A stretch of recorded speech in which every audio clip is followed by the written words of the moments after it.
หมอพาเดินทางปลอดภัยเด้อใช่ไหมวะ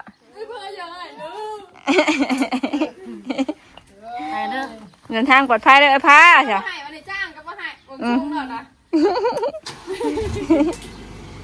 ช่ไป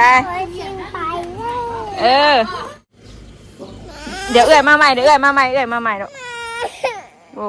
อยากไปนะเมื่อพาบ่โอ้บ่หายลูกบ่หายแม่แพงลูก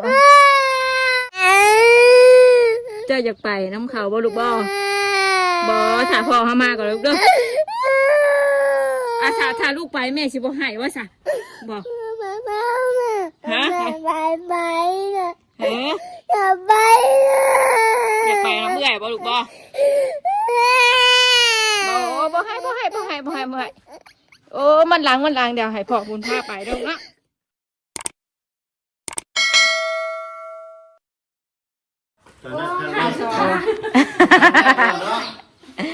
เจ้าสิไปบ่ลูกไปบ่ไปขอแล้วให้ไปพาไปซะพาเลยพาไปป้าเด้อมาลงมา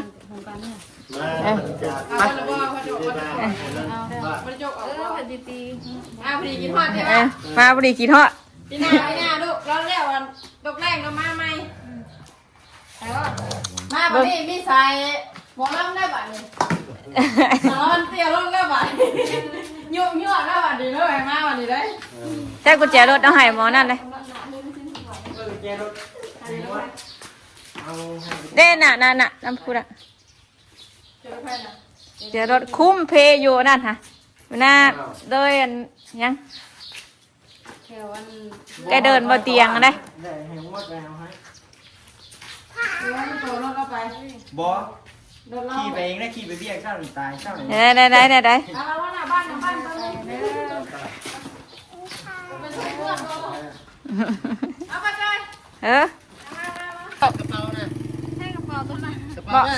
บอกไอซีไปแบกเอาแม่ตู้เสื้อผ้าเจ้าละ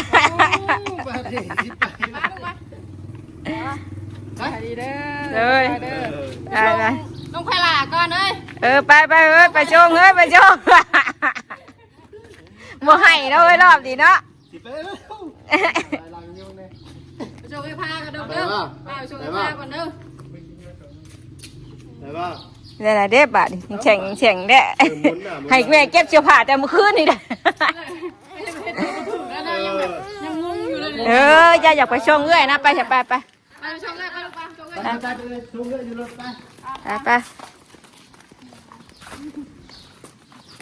ไปอยากไปถ้าพ่อมาก็เด้อมาจังไปเด้อไปเบี้ยโอ้ขนาดรถรถไอพิงเลยรถพอไอพิงนะรถพอไอพิงพอไอพิง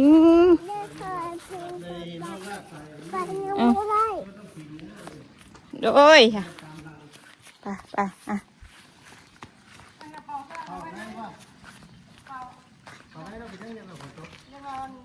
ตัวมีเอกสารเอาไว้ในแล้วล่ะ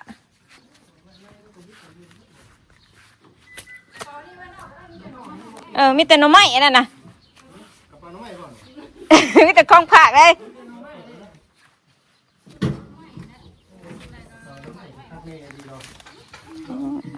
ยังได้ปะมากับมีแต่เป็นนัวเลยถุงนั่นนะมากับมีแต่ถุงเป็นนัวไปเลิกสบายเลิกโดยหมอพาเดินทางปลอดภัยเด้อใช่ไหมวะ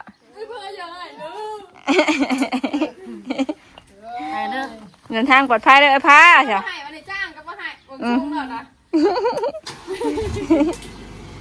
ไปบ้านดังๆ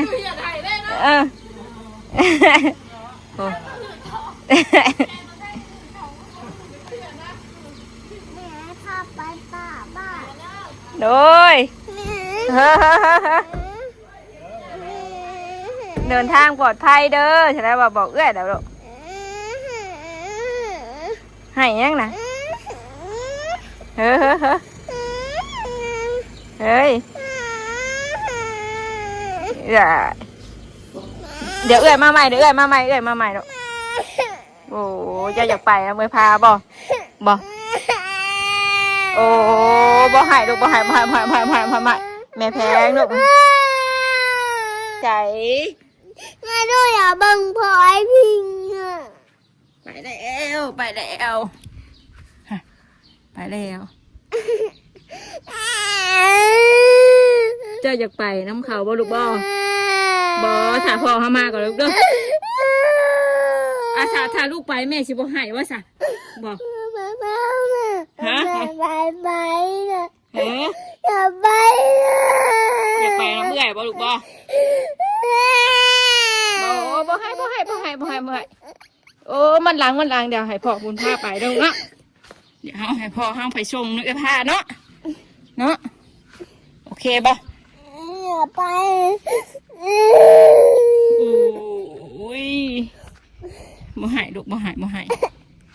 ถ้าลูกไปไม่จ้อยก็ให้แล้วถ้าลูกไปแม่สิอยู่กับไผก็พาไปหาเงินอย่าไปนั่นเราฮะอย่าไปนั่นเราไปหาเงินเลยหรอเราไปกรุงเทพเราไปหาใช่เราไปหาเงินอยู่กรุงเทพนี่เราไปหาใครก็เราไปหาอยู่กรุงเทพมึงเนี่ยเกือบจะเบื่อมึงเนี่ยถูโอเคถูเอานี่แม่เต็มหมดเลยนี่ไปล่างไปอย่าไปน้ำไม่พาอย่าไปน้ำไม่พานะไม่ใช่แม่เห็ดน่าไหลลูกจะใส่แม่จอยเห็ดน่าไหลอย่าไปน้ำไม่พาโดยแม่หู้แล้วบ่ลูกอยากไปบ่ได้ลูกใหญ่ก่อนลูกยังน้อยลูกต้องเฮียนเก่งๆเด้อฉันอยากไปน้ำเบื่อเด้อโอเคบ่อีด่าเฮียนหนังสือเก่งๆก่อนเด้อเด้อโอ้มาชุกแล้วผ่าเข่าช่วยแม่เนี่ยดึงเข่าให้แม่แน่หรอดึงแน่แม่ชิชุก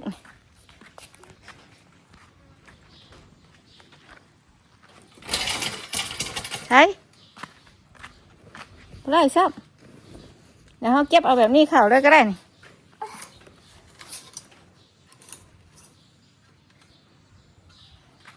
สักหน่อยแม่สิเก็บให้พึ่งให้มันนั่นก่อนบ้างแห้งหรอวะเริ่มอยากแห้งนะหอมกุ้มแบบนี้โอ้มาแม่สิดังตีนให้มา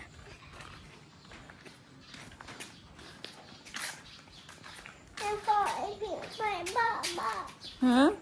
เดี๋ยวขอไอ้ผิงลูกเราไปป้าลูกบ่เราไปชงไอ้พาเด้อยากไอ้พาตกโหลดเลยลูกอยากไอ้พาตกโหลด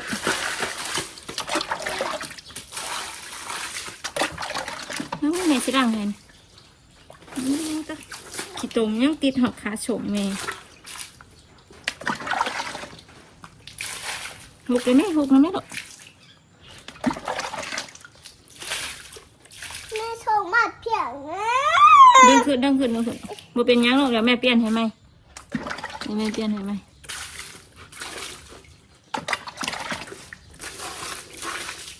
ไปเอาลูกไปนอนไป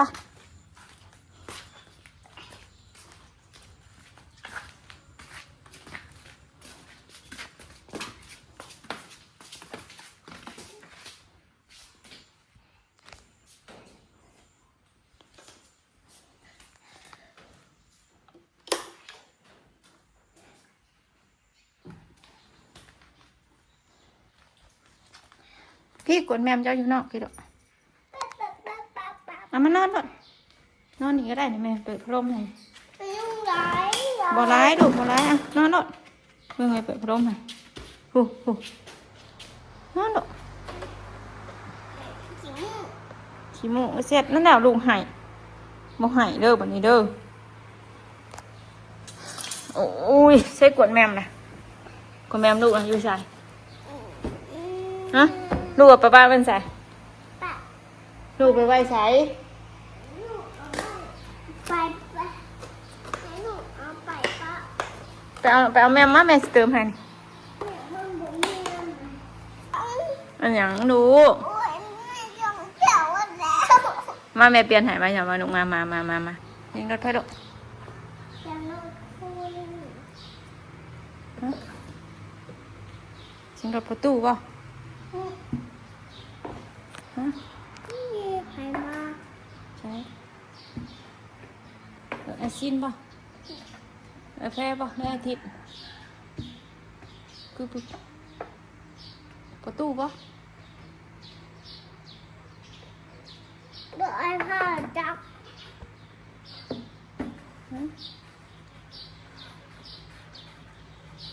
แม่นบ่แม่นบ่ลูก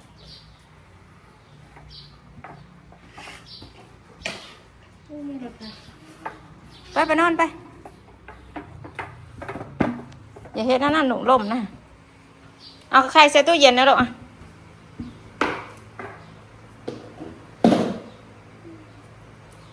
เบิ่งแม่เปิดให้อ่ะพี่ไว้พี่ลูก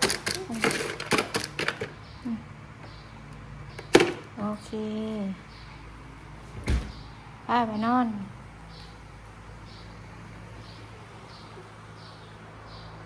แม่ต้องอยากให้แม่ โอ้อยากไปน้ำเอื้อยเฮงบ่ฮะลูกเป็นหยังลูกคืออยากไปปะเมฮะลูกกินฮอดไอพาบ่ฮะแม่ได้สะบ่กินฮอดบ่บัดไปไกลได้หายยังมาหาแม่ไผสิมาส่งลูกวะนี่บ่ฮะบ่หายนะลูกเด้ออยู่กับแม่จอยเพลงใช้ผ่าผูกแขนบนตู้ผูกหายแล้วรุดเลยสินะมีตู้หากระผูกหายรุดเลยเรียนชัด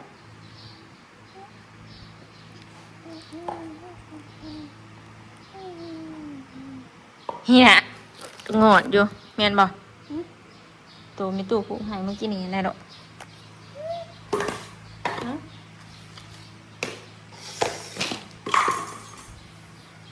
เจ้าจะนอนบ่กินบ่ข้าว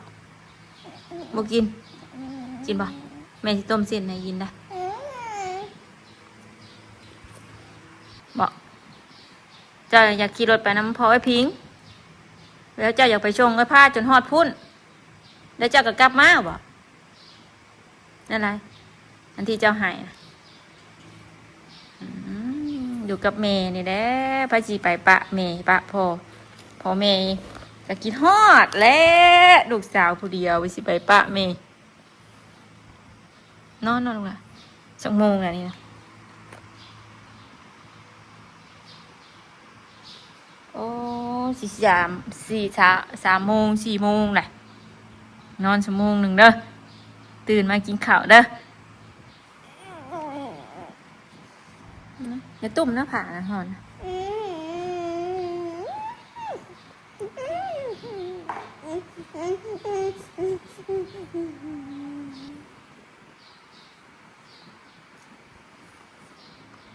แม่ลงไปเก็บผ้าก่อนเด้อจะนอนถ่าเด้อหรือจะไปน้ำแม่บ่ฮะแม่ยันฝนตกได้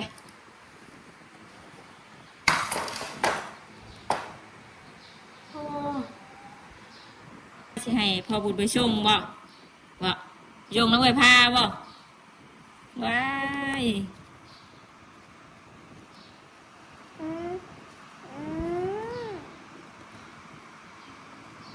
ไปอาบน้ำก่อนลูกไปจึงนอนไป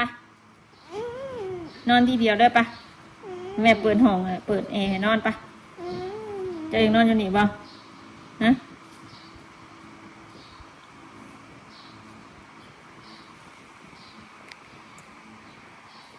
หายปะลุงเอ้ยหายยังไปน้ำเอ้ยพา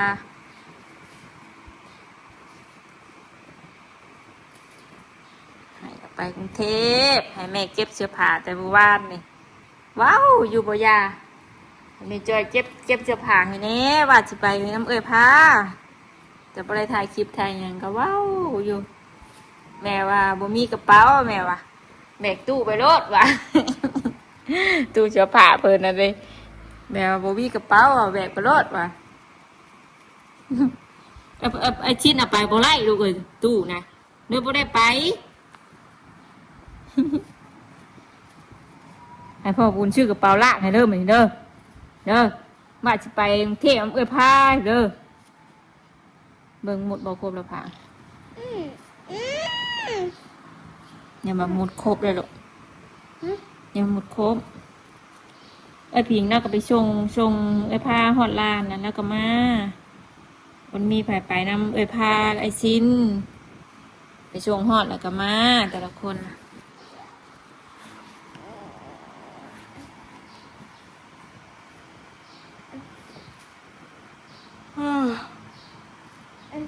โอ้ยไม่จอยหาวนอนได้บ่เอ้ยไม่จอยก็อยากนอนเบ้นคือกันแล้วไม่จอยค่ะ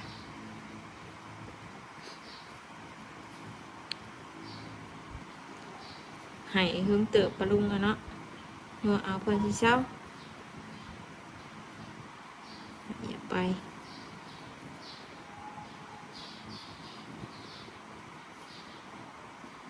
น้ำเลยพา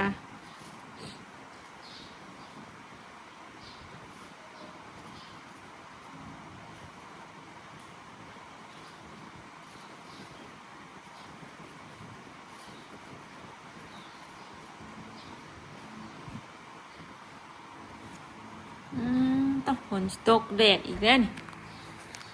ไม่ปิดอันนั้นก่อนเด้อปิดประตูก่อนเด้อนอนแล้วลูกอะมื้อนี้เห็นหน้าแดดแน่มื้อนี้ปะลุงเนาะแดดแบบแอบแฝงแบบฝนสิตกนะแดดกะจำมันแหลมมีชั่วโมงมันก็สิแห้งง่ายอยู่อีหยังกันเนาะนี่รถมืดมาอีกแล้วบ่ก่อนบัดนอนก่อนเดี๋ยวจึงสิไปเก็บอันนั้นเพิ่นสิบ่นอนนะผมนี่ดูก่อน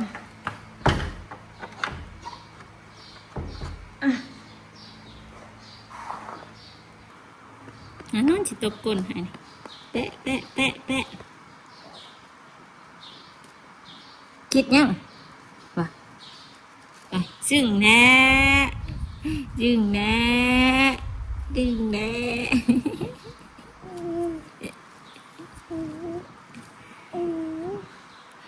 ดึงแน่จอยหายลูกไปเตะปะลูกจะไปเตะปะในจอยลูกหายได้นี่